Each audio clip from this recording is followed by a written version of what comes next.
Hello বন্ধুরা, আবারও চলে এলাম আপনাদের মাঝে সোহাগের আদরের সিরিয়ালের নতুন আপডেট নিয়ে।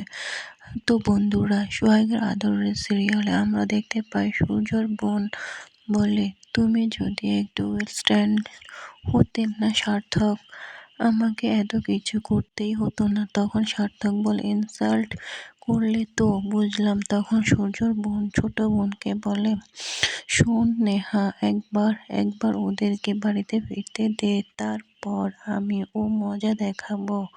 ভাইয়াকে নিজের গ্রিপে নেওয়া, আমি থাকতে নো নেভার, ওদেরকে আমি বুঝিয়ে দেব। তখন নেহা বলে, বোঝাতে পারলেই ভালো, এই বলে চলে যেতে লাগে। তখন নেহা হাত ধরে বলে, দাঁড়া দাঁড়া দাঁড়া, তুই কি ঘাবড়ে যাচ্ছিস নাকি? আরে বাবা, তুই ঘাবড়ে যাচ্ছিস কেন? সে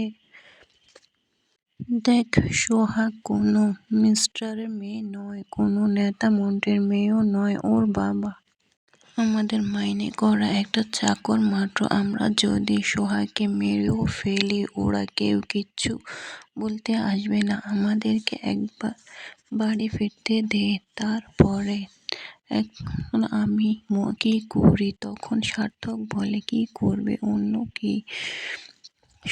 অন্যদিকে সূর্য সোহাগকে বাঁচাতে গুন্ডাদের সাথে মারামারি করে। একজন গুন্ডা সূর্যর দিকে বন্দুক তুলে বলে, কেয়া হোগা কালিয়া।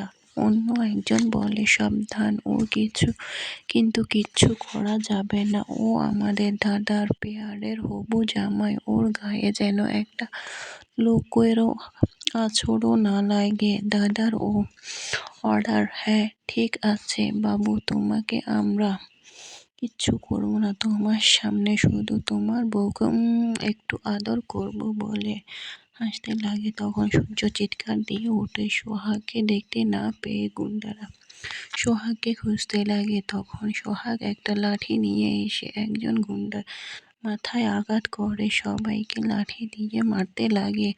আর একটি গুন্ডা পিছু দিয়ে এসে সোহাগকে আঘাত করতে পাথর নিয়ে এগিয়ে আসতে সূর্য বন্দুক নিয়ে তার পায়ে গুলি করে। সোহাগ এগিয়ে আসতেই তার পায়ে কাঁটা ফোটে, আর সূর্য তা খুলে নিজের রুমাল দিয়ে সোহাগের পা বেঁধে দেয়, আর সোহাগকে নিয়ে একটি ভ্যানে করে চলে যায়। তো বন্ধুরা, সোহাগের আদরের সিরিয়ালটি আপনাদের কেমন লাগে? আর সিরিয়ালটির নতুন আপডেট সবার আগে পেতে চ্যানেলটি সাবস্ক্রাইব করতে ভুলবেন না।